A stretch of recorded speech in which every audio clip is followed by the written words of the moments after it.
कराची समेत सिंध में क़याम अमन का मिशन, कच्चे के डाकुओं के खिलाफ सख्त कार्रवाई का हुक्म। आसिफ अली जरदारी की ज़ेर सदारत इजलास में बड़े फैसले। कराची में अमन व अमान की सूरत हाल, कच्चे में डाकुओं के खिलाफ ऑपरेशन के हवाले से गौर। सदर जरदारी की कराची सेफ सिटी प्रोजेक्ट जंगी बुनियादों पर मुकम्मल करने की हिदायत। कहा, कराची में स्ट्रीट क्राइम की कोई वजह नहीं, गाड़ियां और मोबाइल चोरी होने के बाद कहां जाते हैं पुलिस को मालूम होना चाहिए। सिंध हुकूमत को विफाक से जो भी असलहा और दीगर सहूलियात चाहिए वो मुहैया करवाएंगे। ज़मीनों पर कब्जे मेरी ज़ीरो टॉलरेंस है, किसी सूरत ज़मीनों पर कब्जे नहीं करने दूंगा। ये ना समझा जाए कि अमन व अमान पर यह एक इजलास है। अमन व अमान पर हर माह जायजा इजलास होगा। पुलिस और रेंजर्स से रिजल्ट चाहिए। सिंध पुलिस को जदीद हथियारों की फराहमी यकीनी बनाएंगे। डीजी साहब, आपको क्या चाहिए? सदर का इस्तिफसार। डीजी रेंजर्स बोले, सर ऑल इज वेल। उधर सिंध की एपेक्स कमेटी का इजलास आज होगा। वज़ीर आला ने कराची में अमन की सूरत हाल माजी की निस्बत बेहतर करार दे दी। सदर आसिफ अली जरदारी को ब्रीफिंग में कहा, 2014 में कराची आलमी क्राइम इंडेक्स में 6 नंबर पर था, आज 82वें नंबर पर है। पुलिस की इजाफी गाड़ियां और मोटरसाइकिल्स थी। शाहीन फोर्स को फाल और आदि मुजरिमान की ई टैगिंग की गई। आईजी सिंध गुलाम नबी मेमन ने ब्रीफिंग में बताया कि 4 महीने के दौरान 103 अफराद को डाकुओं के चुंगल से आजाद कराया। ऑपरेशन में 63 डाकू हलाक हुए, 418 अफराद को गिरफ्तार भी किया गया। कराची में स्ट्रीट क्राइम के 48 केसेस में से 49 अफराद जान की बाजी हार गए, 27 केसेस का सुराग लगाया और 13 मुलजिम एनकाउंटर में मारे गए।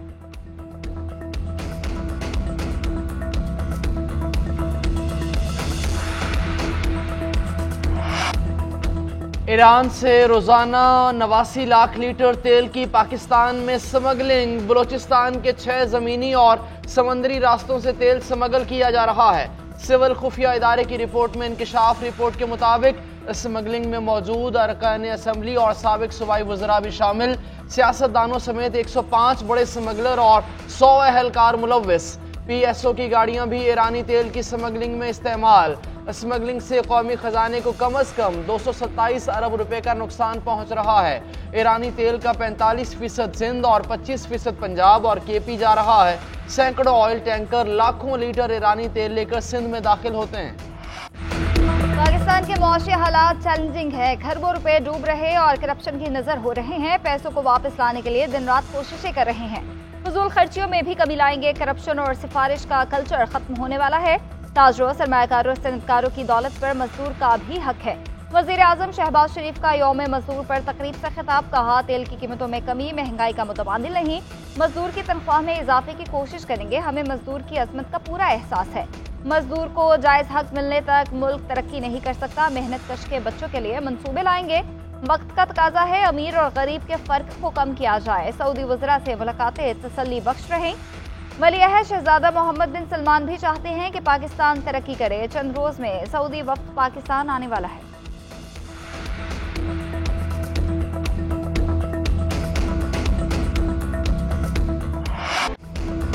मौलाना फजल रहमान का मैंडेट चोरी नहीं हुआ, उनके साथ धोखा हुआ है। धोखा देने वाले वो लोग हैं जिनके साथ मौलाना मिलते थे। पूरी कौम जानती है मैंडेट चोरी हुआ है। चोरी होने और धोखे में फर्क है। कुछ लोगों के साथ डील की गई, उनको फॉर्म 47 के जरिए जितवाया गया और अगर आपको नहीं जितवाया गया तो उनसे पूछ लें। मौलाना हमें सपोर्ट करते हैं तो शुक्रिया अदा करेंगे। वजीर आला KP अली अमीन गंडापुर की मीडिया से गुफ्तगू। कहा, बानी चेयरमैन ने कभी डील की ना आइंदा करेंगे। ये ना सोचें कि वो कुर्सी के लिए डील करेंगे। मानी PTI ने इदारों के साथ बातचीत का टास्क दिया। किसी इदारे से जो भी बात होगी सबके सामने होगी। कोई बातचीत किसी से छुपकर नहीं होगी। वजीर आला खैबर पख्तूनख्वा अली अमीन गंडापुर का मजदूरों का पैकेज डबल करने का ऐलान।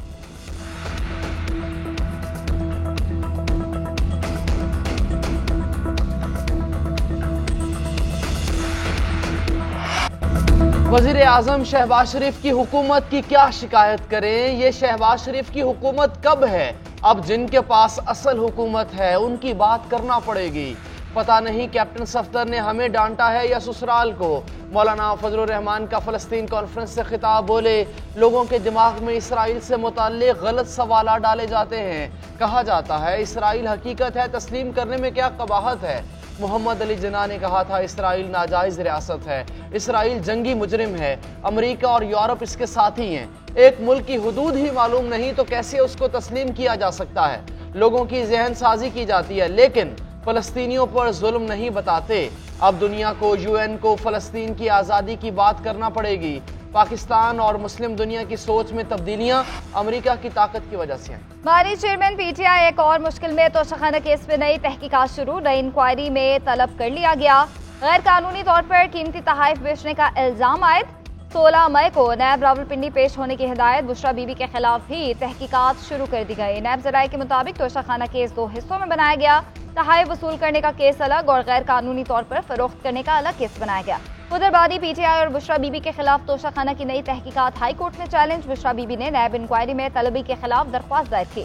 चीफ जस्टिस आमिर फारूक और जस्टिस तारिक महमूद जहांगीरी आज समाअत करेंगे। पिटीशन के फैसले तक नैब कॉल अप नोटिस मुअत्तल करने की इस्तदा की गई। चेयरमैन नैब, डिप्टी डायरेक्टर नैब और सुप्रिंटेंडेंट अडियाला जेल को फरीक बनाया गया।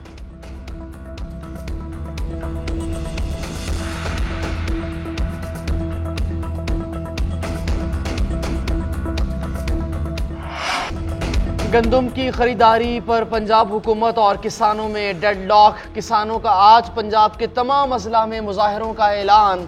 किसान तंजीमें सड़कों पर गंदम रखकर धरने देंगी। पंजाब हुकूमत ने फिलहाल गंदम ना खरीदने की पॉलिसी अपना ली। चंद रोज बाद छोटे किसान को किसान कार्ड से इमदाद दी जाएगी। फ्लोर मिल्स, सीड मिल्स और आड़तियों ने मार्केट का रुख कर लिया। गंदम की 3000 से 3300 रुपए फी मन में फरोख्त।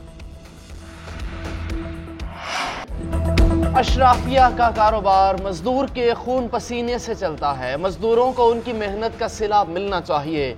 सिंध और बलूचिस्तान की हुकूमतें तनख्वाहों में इजाफा करेंगी। विफाकी हुकूमत से भी उम्मीद है तनख्वाहों में इजाफा करेगी। PIA की निजकारी की बजाय पब्लिक प्राइवेट पार्टनरशिप से चलाया जाए। चेयरमैन पीपल्स पार्टी बिलावल भुट्टो का कराची में तकरीब से खिताब, बोले पीपल्स पार्टी मजदूरों के लिए जद्दोजहद कर रही है। शहीद जुल्फकार अली भुट्टो ने मजदूरों को यूनियन का हक दिया। बेनजीर भुट्टो शहीद ने मजदूरों की जद्दोजहद आगे बढ़ाई। आसिफ जरदारी ने सदर बनते ही मजदूर दुश्मन कवानीन खत्म किए। सिंध ने मजदूरों के लिए जितनी कानून साजी की, कोई दूसरा सूबा मुकाबला नहीं कर सकता।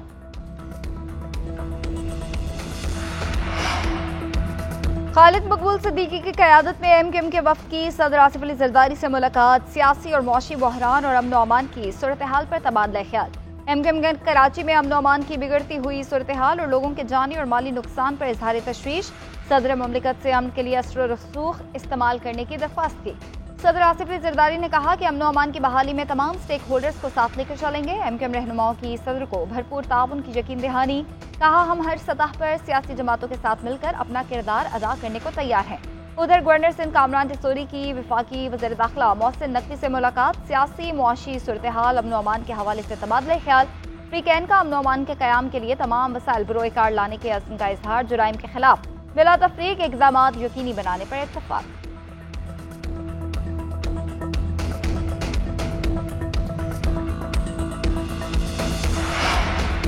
शेर अफजल मरवत को चेयरमैन PAC नामजद करने पर हुकूमत के तहफ़्फ़ुज़ात। ऑपोजिशन को एक बार फिर शेर अफजल के नाम पर नजरसानी का पैगाम। ऑपोजिशन के न मानने पर अपना उम्मीदवार लाने का इंदिया। 29 रुकनी कमेटी में 23 MNAs और 6 सेनेटर्स शामिल होंगे। हुक्मरान इत्तेहाद को अक्सरियत हासिल है। शेर अफजल मरवत को 4 अरकान की हिमायत हासिल होगी। चेयरमैन बनने के लिए कम से कम 15 वोट लेना जरूरी होगा। पार्लिमानी ज़राए के मुताबिक ऑपोजिशन ने ताहाल शेर अफजल मरवत का नाम तहरीरी तौर पर स्पीकर को नहीं भिजवाया। है तल्ख बहुत बंदा है मजदूर के औकात। पाकिस्तान समेत दुनिया भर में मेहनत कशों का दिन मनाया गया। मुल्क भर में रैलियां। छुट्टी के बावजूद मेहनत कश तबका मजदूरी करता रहा। गुर्बत, बेरोजगारी, महंगाई और कम उजरत आज के दौर के मजदूरों के बड़े मसाइल। लाखों मेहनत कशों को सेहत की सहूलियात भी मुयसर नहीं। सदर मुमलिकत, वज़ीर आज़म, वज़राए आला और सियासी कायदीन का मजदूरों के हुकूक के तहफ़्फ़ुज़ का इरादा।